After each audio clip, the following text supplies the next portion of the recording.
On voit mal comment l'Italien pourrait être battu aujourd'hui. Tant ses chronos sont impressionnants. Son meilleur temps de la course, 1,57,910. Ensuite, un garçon comme Rattray, il a roulé en 1,59,344 pour son tour le plus rapide, 1,59,502 pour Tommy Searle, 1,59,498 pour Gundersen, et puis 2 minutes 224 pour Christophe Pourcel. Ça fait quand même des écarts étonnants.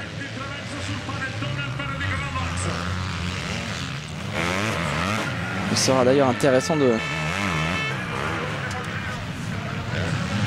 ces chronos avec les temps réussis par les pilotes NX1.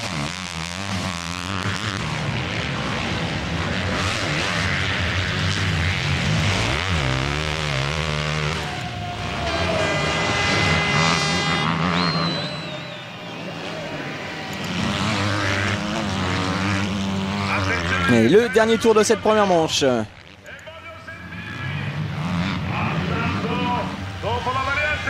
Antonio Chiaroli donc qui va en terminer dans cette première manche. Écoutez la ferveur du public italien.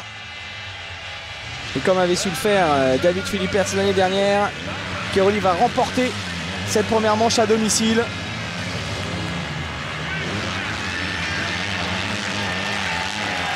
Ah, c'est vraiment un très grand champion, Antonio Chiaroli. Très grand champion. Champion du monde il y a 2 ans, impressionnant au motocross des nations. Et puis sur la lancée de cette performance, il est en train d'asseoir sa domination sur ce mondial MX2 avec une maîtrise et une sérénité qui font penser qu'il sera vraiment très dur à aller rechercher.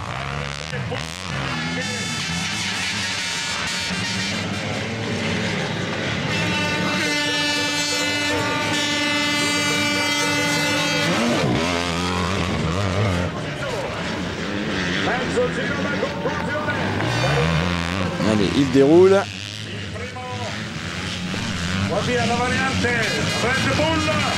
Il en termine tranquillement maintenant avec ce premier débat.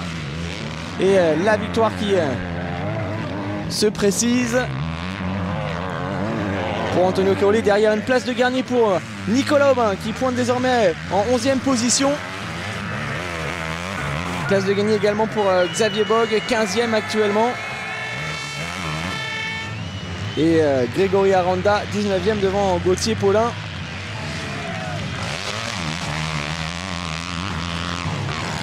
Allez, le knack-knack pour célébrer cette première victoire de la journée.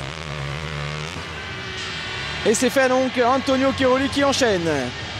Vainqueur des 3 premiers Grands Prix, il s'impose également facilement dans cette première manche. All shot, meilleur tour en course, tous les tours en tête. 2e place pour Tyler Rattray, la 3e pour Tommy Searle. Les 2 protégés de Stefan Everts qui réussissent une belle performance. Christophe Pourcel qui a réussi à prendre le meilleur sur Kenneth Gundersen dans le tout dernier tour. C'est bien joué, c'est des points très importants. Christophe Pourcel qui termine à 13 secondes, qui est vraiment revenu fort sur la fin. Regardez, quasiment à 2 secondes de Tommy Searle. Gundersen qui a complètement lâché prise en revanche. Donc Christophe Pourcel 4e qui reste en course pour le podium aujourd'hui. La 6e place pour Swanepoel et on retrouve le 7e homme de cette première manche. Grosse perf également pour Pascal Leray qui était moins bien parti que d'habitude. Il était aux alentours de la 14e, 15e place en début de manche. Il termine 7e et il confirme son excellent début de saison. Shane Emblin 8e, Tom Church 9e, Marcus Schiffer, Nicolas Aubin qui échoue vraiment aux portes du top 10. Bonne course pour le pilote Ritchie Racing. Martin Barr prend les points de la 12e place.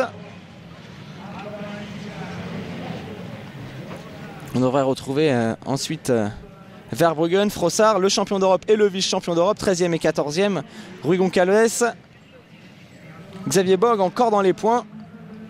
Au guidon de la Yamaha du team PSM, Carl Nunn qui a rétrogradé en fin de course. Grosse baisse de rythme pour l'anglais. Sestola qui a chuté, on l'a vu, 18e.